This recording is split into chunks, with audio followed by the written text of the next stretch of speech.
he put him on earth and he gave him this wilderness, and he said, be a gardener, make it a garden, create culture, create something. And he set humanity on this path to be creators and contributors. That's why when it says that when Jesus comes back, it doesn't say Jesus comes back, he fixes everything, and he puts us back in a garden. It says that when Jesus comes back, there's going to be a new heaven and a new earth, and on the new earth there is going to be a new Jerusalem. And the new Jerusalem is a city. And a city is the pinnacle of human culture. Where the city is a concentration of the things that humanity creates. And so the progression is put Adam in the garden, and at the end it is a city. A redeemed city that is full of what we have made and what we have done, all the good things. And so we create culture. And when we think of culture, sometimes we think of art and literature and food, and you go to a museum and say, oh, it's so cultured. That's amazing. A lot of culture here. Right? But culture is anything and everything that we do and make. Right? So this church is a part of the culture. Right? Because this church has influence in this world. This church in itself is a unit of culture. We are making something of our lives and of this community and of this city, Milton. Right? Our communities where we live, our neighborhoods, that's culture. The cities we live in, that's a part of our culture. The schools that our kids go to or we go to, our workplaces. This is all human activity that is creating something, for good or bad. We're all creating something. So what we know is the starting point of thinking why we are here on this earth is to know we have the responsibility to make something of this world, something good of this world. And we're going to look at two ways we're going to do it, and we're going to jump all the way near the end. So we're near the beginning, we're going to jump all the way to the end in the book of Ephesians. And I also partially picked this because Paul, he's going to quote the passage we read in Genesis. So Ephesians in chapter 5. And hopefully some of you are familiar. If you're married, hopefully you're familiar with Ephesians 5. It says, therefore a man shall leave his father and mother and hold fast to his wife, and the two shall become one flesh. That was from Genesis that we just read. The mystery is profound, and I'm saying that it refers to Christ and the church.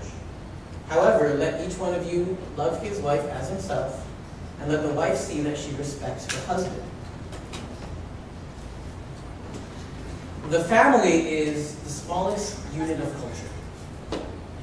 And the family should be the unit of culture that we have the most influence in.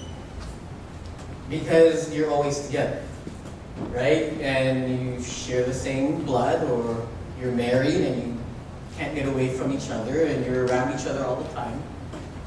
And the family is so important. It's so important to God, and it's so important to the culture. Because in the family, it's what makes up our churches. It's what makes up our communities. The kids who are in our families go to their schools. We who are in our families go to work. What happens in the family and how strong the family is going to affect everything else around us. Right? And so the Apostle Paul, he is talking about marriage. And he's saying, husbands, love your wives, and wives, respect your husbands. And right before my wife and I got married, we received a gift. And I never heard of this book before. It's called Love and Respect by, last name's Eggerichs. And I read this book, and my mind was blown. And I was just like, now it all makes sense.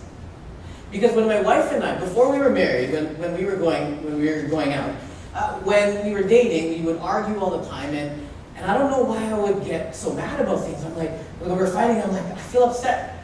And then this is what guys do, we stonewall. Stonewall is you just stop talking, right? And then a lot of times the girl talks more. But then the men don't talk, right? We don't want to talk anymore, and sometimes we don't know how to talk, right? Because women are way better at talking and fighting than men. Yeah. So So we stonewall, the men shut down, and then the women are like, why aren't you talking? Why are you ignoring me? You have to talk, you have to express your feelings. And the men are like, I don't know how to do anything right now. I don't know how to talk. Right? And so I got this book, I read this book, and then he put into words finally what I understood. And what he's saying is that women know how to love. Because that's their love language. It's a natural thing. They know how to love, be sacrificial, care for their man, and things like that. Right? But women don't understand the need a man has for respect. Right? Because the women have pink sunglasses, men have blue sunglasses, we see them look differently. Right? And so men need a certain level of respect, and then when the woman comes, right, when the wife comes, and she's talking to the man in a certain way, the man doesn't know what's happening, but he feels disrespected. But he doesn't know how to express that, so he stonewalls. He says, I don't know how to communicate to you. And I read this book and I said, Carmen, this is it, right here. You have to read these chapters. I made her read the chapters. and I said, we have to work on our communication. When I speak to you, I'm not going to speak to you the way I would speak to a guy, right? I have to love. That's your love language. I have to love you. And when you speak to me, then you have to speak to me with respect. We can talk like adults, speak with respect, even if we're fighting or arguing. And that revolutionized our marriage. I know that for sure, and it's right here in the Apostle Paul. That Paul is saying, husbands, love your wives as Christ loved the church, meaning you would be willing to die for your wife. And she will understand that. She will see that. And understand that you love her in that way. And Paul says, wives, this might not come natural to you, but respect your husbands. Then they're going to not stonewall you. They're going to be able to communicate, and you're going to be on the same page. It takes a lot of work. It's 11 years, and we're still working on that. Right? And it's right here in Ephesians. Paul is saying, do these things. And so as we know, well, why are we here on this earth? It's to make something of this world. The primary place we do that, the first place we do that is in our families. And we want to have the best families. And if you're married, then it starts with your marriage. And if you want your kids to be happy, if you want your kids to flourish, you have to start with your marriage. There's a lot of reasons for that. There's so many reasons for that. That when your kids see their parents having a happy marriage, that they're going to be secure. They're going to know their parents love each other. They're going to know what that looks like and see what it is.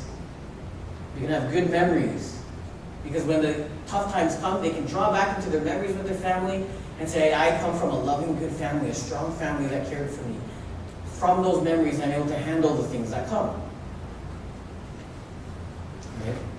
And the other thing is, and this one I was just reminded of, was that the way that I love my wife is the example that I'm giving my son to love his wife. And not only that, the way that I love my wife is the standard I'm giving my daughter. And so my daughter, when she sees how I treat her mom, and she says, wow, my dad loves my mom, respects my mom, takes care of my mom. If later on, when she grows older, super, super older, right, and a man comes along and doesn't treat her right, she's going to know right away something is wrong. I don't want her to be treated poorly and says, oh, I think that's normal, because that's what I've seen. But I want her standards to be so high, she might not even think of getting married. Right? And it's the same thing. Or it was posed another way to me. It was this question. The question was asked, would you want your daughter to marry a man like you? Or to marry a man that treated her the way you treat your spouse? Or for the wife and mother, would you want your son to marry a woman like you? Or marry a woman that treated him the way you treat your husband? And I put something in my heart. I said, man, I need to love my wife.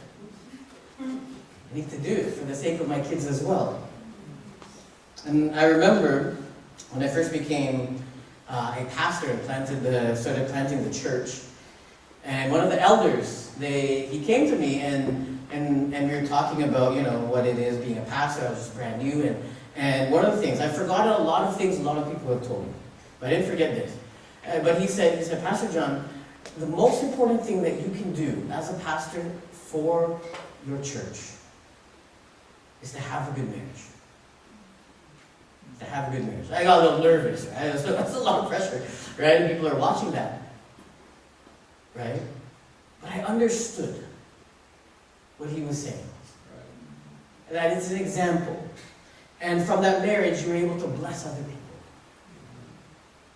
And when the marriage is strong and the family is strong, as a strong family unit, that you can create something, be a part of this world, to make it a better place, to bless others, to love other people. Right? And it starts there. And is it not a beautiful commandment? It's a difficult one, the hardest thing you'll probably ever do. Right? In our families. Our families are the hardest relationships because we're always around each other and we know how to bother each other the most.